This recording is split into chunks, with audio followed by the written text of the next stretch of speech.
Welcome to Baxter Yoga. I'm here at the Namaste Yoga Studio, and this is our Oakland location on College Avenue in Rockridge. If you're in town, please come check out my classes that I teach in the evenings on Monday and Wednesdays. We're going to do something special. I'm actually going to share with you a short sequence called the Fantastic Five, and this was inspired by one of our Yoga for Healthy Aging readers who asked if I would be able to create a nice short sequence that would be good for the thoracic spine. So that's what we're going to do today. We also have a blog post on Yoga for Healthy Aging on this topic, so check that out if you want to learn more about some of the specifics. But I want to dive right into the sequence. So we're going to start with position one, or pose number one, which is arms overhead pose. We're going to do this dynamically and statically as a way of warming up the body. And there's two different ways we can move the arms, so we'll try each way a couple times. And the great thing about this pose is it does both mountain pose, so it's kind of a 2-for-1, mountain pose, and also arms overhead pose, which is a little bit of a gentle back bend, which is something the thoracic spine could definitely use more of in our modern lifestyle. So with the legs active in mountain pose and strong, and the spine nice and long in mountain pose, take a breath or two just to get ready for some dynamic movement. And then on your inhale, take the arms out to the side and alongside your ears, reaching up strongly, and then exhale the arms back down. Let's do that again. Inhale the arms out and up, and exhale them back down to your sides. Try that once on your own with your breath. Okay, there's another way you can move the arms, and that is forward and up, inhaling the arms up alongside the ears, and then exhaling them forward and down. Let's try that again. Inhale the arms forward and up alongside the ears, reaching tall, and then exhale, bring the arms back down along by your sides. Try that once on your own. And exhaling the arms down. Good, and then shake the arms out for a moment. Keep those legs nice and active. We're going to come into arms overhead now and hold it statically for a few breaths. We're going to reach up strongly as the legs ground down strongly. And again, this will tend to bring that chest into a little bit of a back bend. We want to keep the legs strong, the pelvis neutral, and invite as much of that movement into the thoracic spine, which is our area of interest today, as possible. So let's come into the arms overhead from the side position and then reaching up actively, breathing as you do that. We're going to stay here about 6 breaths, so strong legs. I like to root down from the hips to the heels, and then from the outer hips I like to feel like I'm reaching all the way up into my hands. I keep my head neutral, and I take some comfortable breaths in and out. We're starting today with about 6 breaths, but you could gradually work up to 12 breaths if you wanted to work even more intensely over time. So one more nice breath in and out. That should get us to about 6 breaths. And then as you exhale, bring the arms down. You might shake out the arms and shoulders, and then pause for a moment before we move on to our second pose of this very special Fantastic Five sequence. This is pose number 2 in our Fantastic Five, and this actually grows out of arms overhead. So the good news is you already know some of this, and this is the dynamic crescent moon variation of that very same arms overhead posture. So we're going to do it dynamically again a couple times, and then we'll do it statically to each side for about 3 to 6 breaths, just to feel both the strength and the opening that comes in the side bending movement of the thoracic spine, as well as other sections of the spine too. So from your strong mountain pose, we're going to inhale the arms up and overhead alongside our ears, and then we're going to exhale and tip a little bit to our right. The hips might shift a little left. We're going to inhale back to center, and we're going to exhale and tip a little bit to the left. Hips might go a little to the right. Inhale back to center, and then exhale the arms down. Let's repeat that. Inhale, the arms come up. Exhaling to our right. Inhaling to center. Exhaling to the left. Now we could continue from here without bringing the arms down, so let's try that. Inhale the arms up. Exhale over to your right. Both arms strong. Inhale to center. Exhale to the left.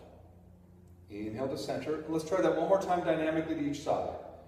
Exhaling and inhaling and exhaling and inhaling. And then bring the arms down for a moment. You might roll the shoulders a little bit, give the arms a little shake. So that's the dynamic variation. I love that as a good warm-up, or sometimes just doing that on its own feels really great. But then I would like to add in today the static version on each side, where we stay for several breaths. And today we'll stay for 3 breaths, but you can gradually work up to 6 breaths. It surprisingly takes quite a bit of energy to be in this posture, to hold it strongly.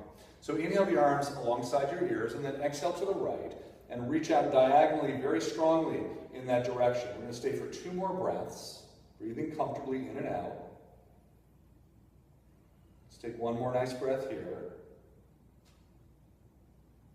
And then inhale back up, and I go ahead and bring my arms down for a moment. Just shake them out, roll them a little bit before doing the second side. So on an inhale, take the arms up, and then we're going to tip over to our left. We're going to reach strongly up diagonally towards the ceiling and the wall to our side, and we're going to stay for 2 more breaths. Bottom arm very active. Don't let it drift into the pull of gravity. Taking one more nice breath here, and then inhaling, coming back to center, and exhaling the arms down. It's a wonderful way to stretch and open up the thoracic spine into the side bending position.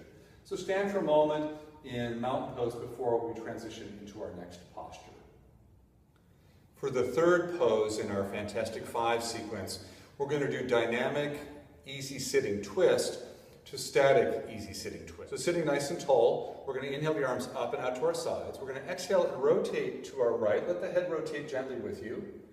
And then inhale back to center with the head and the arms. And as you exhale, turn gently to your left side. And then inhale back to center and exhale the arms down. Let's do that again. Inhale the arms up. Exhale, turning to your right. Head turns with you. Inhale to center.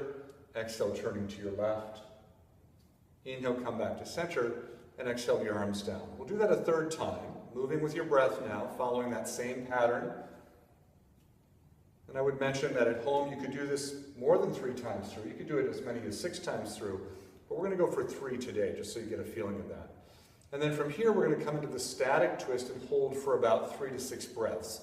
Again, you can work up to longer holds over time. So we'll inhale the arms up, we'll exhale and rotate to our right. We'll sit tall, and then as we exhale, not using the arms to pull us in, but the muscles closer in by the spine, we'll rotate a little further to the right. The head can turn a little more towards your back shoulder, and we'll just stay for about 1 or 2 more breaths. So somewhere between 3 and 6 rounds of breath initially, and gradually working your way up for some longer holds.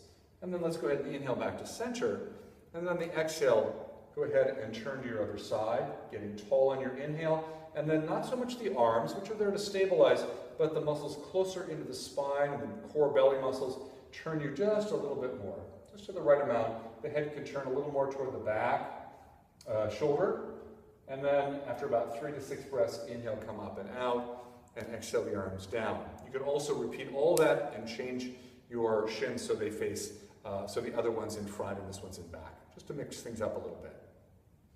For pose number 4 in our sequence, you'll need a blanket and a bolster. Those of you that are tighter might need an extra blanket to put underneath your ankles. I'm not going to go into a lot of variations on this, but we're going to be doing supported child's pose. This keeps the spine relatively neutral in some ways, but there's enough curvature that you get a little tension along the muscles along the spine, right and left, which also transmits through that thoracic area. And because of the positions of the arms, the shoulder blades widen and they stretch some of the muscles that attach to that upper middle back area where the thoracic vertebrae are located. So I'm going to have a blanket underneath my shins, my bolster underneath my belly and chest, and to set myself up, I'm going to take my blanket and I'm going to go ahead and turn it sideways this way, so it's going crosswise. I'm going to take my bolster and have it out in front of me, and if I had my timer handy, I'd probably set it for about 2 minutes. I like to turn the bolster up on its highest height and pull it right up against my front lower belly area where the pubic bone is, if you know where that is. My knees are apart about 1 foot or so. And then I'm going to stay nice and high. I'm going to kind of lift my belly up a little bit and rest my belly and my chest and my head, turning it first to the right and bringing my arms out to the side evenly so my elbows are lined up with my shoulders to create that nice spread across the shoulder blades. I want to really attempt to let my body weight drop down completely onto the bolster. Now, as I mentioned, if you have a timer, I would recommend setting it, and then you can close your eyes and drop into just letting gravity pull you down firmly toward the earth and allowing really the pose shape to do the work for you. So there's not a lot of effort involved in what you have to do. And then when your timer goes off, you'll lift your head up, you'll turn your head to the second side, and continue for about 2 more minutes. So reset your timer. We're not going to spend 4 minutes in this pose on the video today, so what I would recommend is you just pause the video at this moment, and then when you're done and your timer tells you you've done 2 minutes on each side, then go ahead and restart the video and join me for the last fantastic pose. So to come out, You're going to roll up and out like this, and we're going to set our bolster off to the side as we prepare for our final pose of the sequence. We're going to take the blanket that was underneath our shins, we're going to fold it into a little square, set that out of our way for the moment. We're going to take 2 blocks, or something equivalent to that, and set one block up this direction on its lowest height, second block on its middle height sideways. So we've got a little ramp that we can place our bolster on. So we're going to grab our bolster, and we're going to set the bolster like so it's nice and firm and supported on that setup. The blanket can be used underneath our head in a little while. We've taken a second blanket and pre-rolled it so that it's formed a nice little blanket roll that we can use around our ankles and feet. So we're going to come into what is sometimes called reclined cobbler's pose, but this is the version with the bolster support and also some support for the legs. So it's a great return to the opening of the chest that we started at the beginning of our sequence with our arms overhead pose, but now we're going to let, again, gravity do the work for us. So this is a restorative posture, and I'm going to recommend, if it feels comfortable for you, that you set your timer for somewhere between 5 and 10 minutes, and then when the timer goes off, you'll pause the video in a few moments once I get you set up, and then you can rejoin the action after your timer goes off and restart the video. So we're not going to actually be laying here together for that long, but you can do that at home, and that way you can get the full benefit of the posture. So I'm going to have you turn so that you're sitting in front of the bolster, not on it, but fairly close to your lower back. You're going to bring the feet together in cobbler's position, and take that blanket roll that you folded kind of long and thin, put it on top of the feet, and curl it around the back of the ankles, the underside of the ankles, so your knees can relax out. And I have no stretch at all in my inner thighs because that's such a nice support. Sometimes I'll push the end of the bolster down a little bit so I don't have a huge arch in my lower back, and then I'm going to lay back. And actually, for my body, this feels pretty good without the extra blanket, but some folks will find that taking that extra blanket and placing it underneath the neck and head, and I have to say this also feels pretty good. And then letting the forearms come down to the floor. If your arms or elbows are off the ground, that's fine, or you could take a little blanket and put it underneath your forearms for more support. So once you're in the pose, you want to relax your legs completely. If you feel a lot of stretch in the inner thighs, you probably need to put a little more support underneath the outer legs. So you could take a couple extra blocks or something and let the knees be up a little bit higher because you want this area to be relatively quiet. And then your arms come out to your sides, so you get not only the lengthening this way in the spine, but also a sense of broadness across the front of the chest. And you want to make sure that the neck and head are even and centered. And then from there, you'll let the eyes soften and close. And you'll, of course, have set your timer ahead of time so that you've got a good 5 to 10 minutes in this posture. And then you'll just let the eyes, as I said, close and take your attention inside the body. And since you're going to be in the pose for a few minutes, I would invite you to pay attention to the feeling of your breath coming and going, or perhaps if you're familiar with using the repetition of a word or a phrase that we call mantra meditation in yoga, you could employ that as well. So either breath awareness or mantra meditation. And otherwise, just letting yourself simply be supported, allowing the back to have a little gentle arch into the back bending shape. And so at this point, this would be a great moment to just reach over and put your video on pause for the next few minutes, and then join me back again when your timer goes off, telling you that it's time to return to the rest of your day.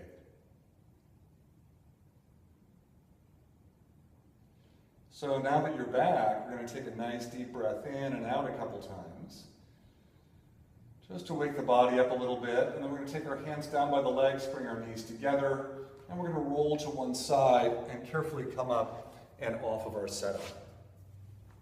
You could add a sixth pose in if you were so inclined. You could do Shavasana after that, but I find that this is sometimes a wonderful finishing pose. And so that really completes our Fantastic 5 practice for the health of the thoracic spine, that part of the spine where your rib cage is located. I hope you've enjoyed this, and make sure to follow me online at baxterbell.com and my blog site, Yoga for Healthy Aging, that I do with Nina Zolotov. Also look for longer practices like this, actually longer ones than this, on the practice channel at yogayouonline.com. Until the next time, thanks so much for joining me today. Namaste.